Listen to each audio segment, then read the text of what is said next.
எல்லாருக்கும் நமஸ்காரம். நான் நாமகிரி சௌந்தரராஜன். இன்னைக்கு கீதை 14வது அத்தியாய மகிமை, ஸ்ரீ பத்மபுராண கதை உபகதை பார்க்கலாம். இந்த பூவுலகில் விளங்கும் காஷ்மீரம் என்ற தேசம் சரஸ்வதி தேவிக்கு தலைநகரமாகும். அங்கே மக்கள் அனைவரும் சம்ஸ்கிருத பாஷையிலேயே பேசுவார்கள். அந்த நகரில் சௌரியவர்மா என்பவன் அரசு புரிந்து வந்தான்.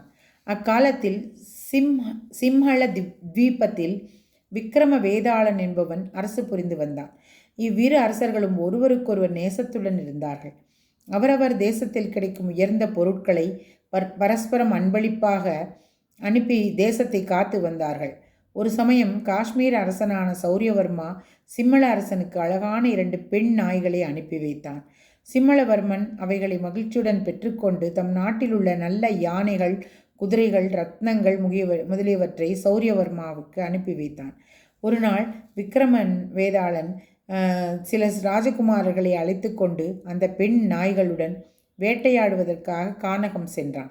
அங்கே ஒரு ராஜகுமாரன் ஒரு முயலை பந்தயம் வைத்து அதை பிடித்து தந்தால் அதிக பணம் பரிசாக தருகிறேன் என்றான்.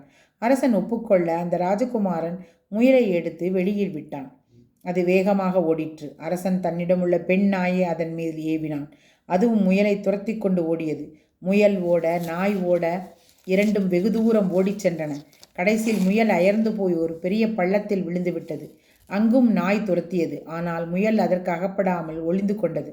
பிறகு சிறிது நேரம் கழித்து எழுந்து ஓட ஆரம்பித்தது. நாய் கோபத்துடன் வெகு வேகமாக ஓடி அதை கழுத்தில் பிடித்து விட்டது. இதை கண்ணுற்ற ராஜகுமாரர்கள் ஜெயித்தோம் ஜெயித்தோம் என்று கூக்குரலிட்டார்கள். இந்த கூச்சலை கேட்டு நாய் ஒரு கணம் திரும்பி பார்த்தது.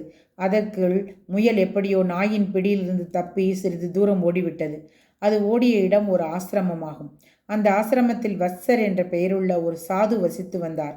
அவர் தினம்தோறும் பகவத்கீதை 14வது அத்தியாயத்தை பாராயணம் செய்து வந்தார். அதன் மகிமையால் அந்த ஆசிரமத்தில் புலியும் பசுவும் ஒரே இடத்தில் தண்ணீர் குடிக்கும். யானையும் சிங்கமும் கூடி விளையாடும். அந்த சாதுவும் ஸ்வகந்தரர் என்ற ஒரு சிஷ்யர், அவரும் குருவைப் போல் கீதா பாராயணம் செய்பவர். அந்த சிஷ்யர் அடிக்கடி கால் அலம்பும் இடத்தில் ஏற்பட்ட சேற்றில் அந்த முயல் குற்றுயிராய் போய் விழுந்தது. அந்த சேற்றில் விழுந்தவுடனே அது உயிர் நீர்த்தது. திவ்ய தேகம் பெற்று தேவ விமானத்தில் கூறி விண்ணுலகம் சென்றது. அதை தூரத்தில் இருந்த பெண்ணாயும் சிறிதளவு சேறு பட்டவுடனே அழகிய பெண்ணுருவம் பெற்று விமானத்தில் மேலுலகம் சென்றது. இதை கண்ணுற்ற அந்த சிஷ்யன் கலகலவென்று சிரித்தான். அரசன் அவனை அணுகி, சுவாமி, இந்த முயலும் நாயும் இங்கு வந்தவுடன் எவ்வாறு விண்ணுலகம் சென்றன? தாங்கள் இவைகளை பார்த்து சிரித்ததன் காரணம் யாது? தயை கூர்ந்து சொல்ல வேண்டும் என்று கேட்டான். அதற்கு சிஷ்யன் சொன்னதாவது: அரசனே, இந்த ஆசிரமத்தில் வத்சர் என்ற பெயருள்ள ஒரு சாது இருக்கிறார்.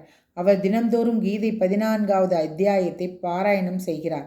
அவர் சிஷ்யனாக நானும் அதை பாராயணம் செய்கிறேன். நான் கால்களை அளவும் இடத்தில் முயலும் நாயும் புரண்டதால் கீதையின் மகிமையால் அவை முக்தி பெற்றன.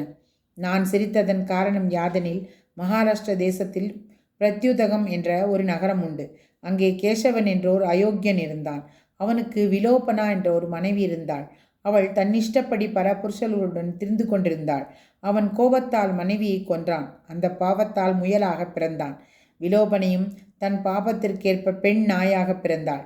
இருவரும் பூர்வ ஜென்ம நினைவு இல்லாமல் இருந்தமையால் விரோதம் இயற்கையாகவே உண்டாயிற்று. இந்த விரோதத்தை நினைத்தே நான் சிரித்தேன் என்றான். இதை செவியுற்ற அரசன் கீதையின் 14வது அத்தியாயத்தை பக்தியுடன் கற்று இமைகளில் சுகங்கள் பெற்று பிறகு நற்கதி அடைந்தான். கிருஷ்ணார்ப்பணமஸ்து.